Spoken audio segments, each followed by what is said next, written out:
So in the battle, and Karbala, like I said, it's in southern Iraq, but the plain, the place where where the battle was right next to the Euphrates River.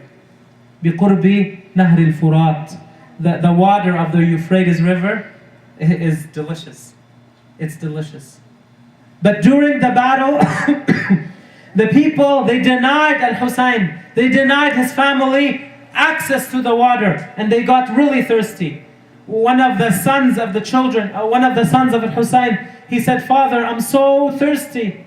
They denied me the water." He said, "Don't worry, O son. So we will drink from the hawd, from the Kawthar of Rasulullah sallallahu alayhi wasallam later on. Don't worry. Fight and be courageous." And he fought. He fought. A group of 72, weak. Of course, with Imam al-Hussein like a lion standing in front of them, they fought 4,000 fighters, and the battle went on for a period of time.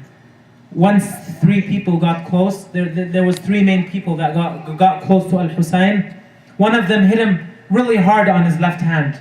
The other one hit him on the sword right on the shoulder, and then one of them, he finally, from a close distance, he stabs him. And Al-Hussein alayhi salam radiyallahu ta'ala anhu falls. He falls.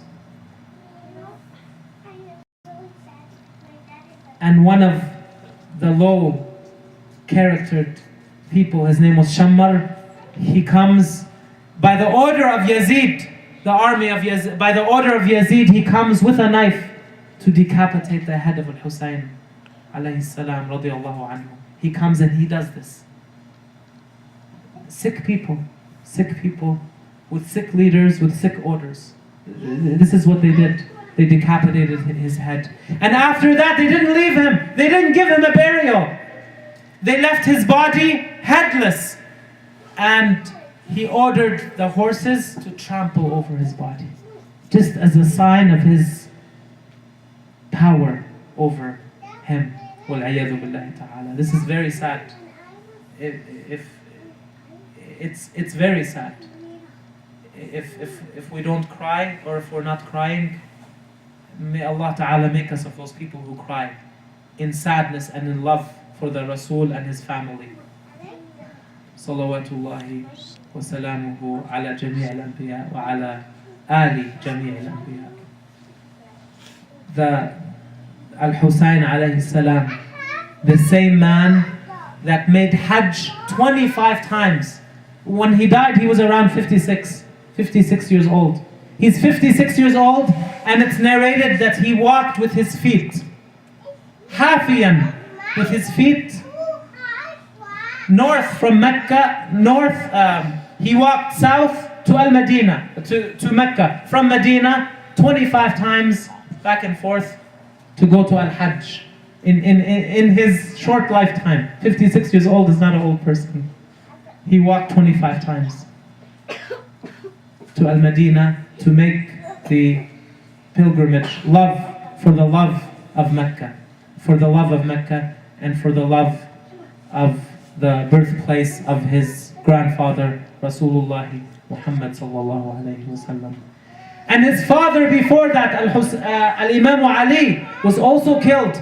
He was killed while making prayer in Al-Kufa, in Al-Iraq, in like southern Iraq. He was killed by a person while he was making salat.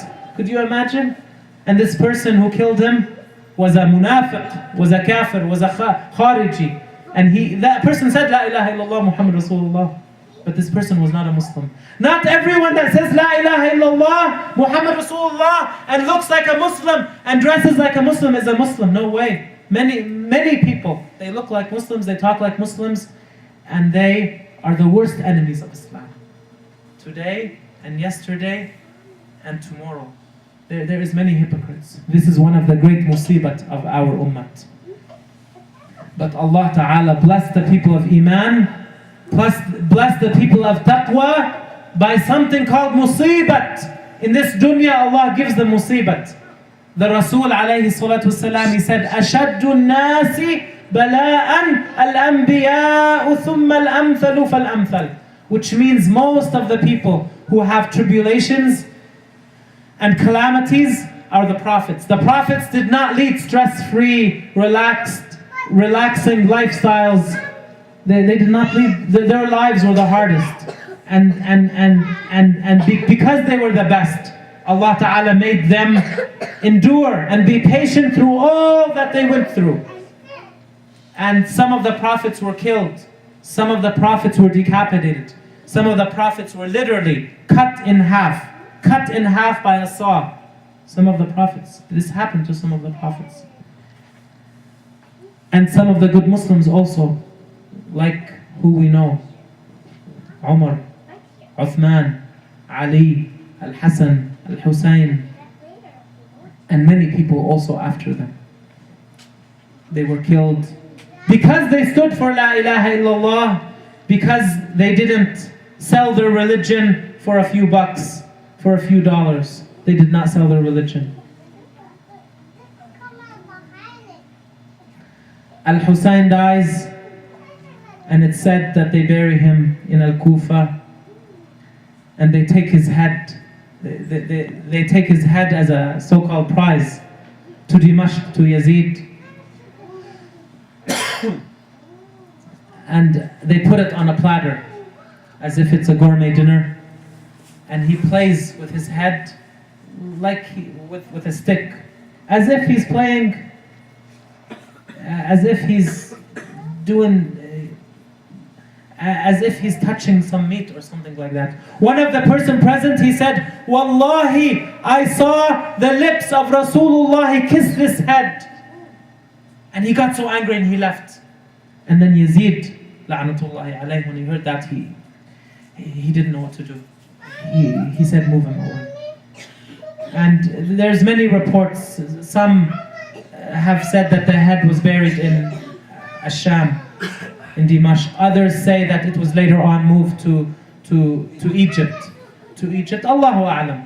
Allahu a'lam. What's important for us to know and to follow is Al-Husayn radiallahu anhu. Is the family of Rasulullah alayhi salatu wasalam. Is the Sahaba of Rasulullah alayhi salatu wasalam. Because Yazid did not stop there. 2 years later, he sent an army to Al-Madinah, and he told them in Al-Madinah, pay allegiance to me. The people of Al-Madinah, many of them Sahaba, older Sahaba, and their children, they said, no way. And he killed them. He killed many of them, because this man was power hungry. He was hungry for power, and he wanted the people to follow him by force. And the people of honor did not. And they got killed. May Allah Ta'ala have mercy on them. Al-Husayn radiallahu ta'ala anhu is a man of jihad, and a man of sacrifice, and a man who stood the haqq and did not fear even an army of 4,000 fighters in front of him. He's a man who stood for the haqq. He's related to the Prophet ﷺ in action and in blood, through his lineage and through his actions. There are some people that are related to the Prophet ﷺ, but not through blood, through their actions. When we say Allahumma salli ala Muhammad wa ala ali Muhammad in our namaz, some of the ulama, they said Ali Muhammad, it also means the followers of Muhammad, the good Muslim followers of Muhammad. It's not specific to just the family. Because Rasul alayhi salatu wasalam, he said, Al-Muttaquna awla bi. He said that the people of taqwa are deserving of me, whoever they are, wherever they're from. But really, the family of the Prophet alayhi salatu wasalam, they were very, very honorable people. And in the history of Islam, if you open the books and you see the da'wah, and you see Islam, how it spread to Indonesia, and to Malaysia, and to the Maldives Islands, and to Africa, you will see a name of some Sayyid, someone who's related to the Rasul alayhi salatu wasalam, someone who has this connection with the Rasul, in lineage also.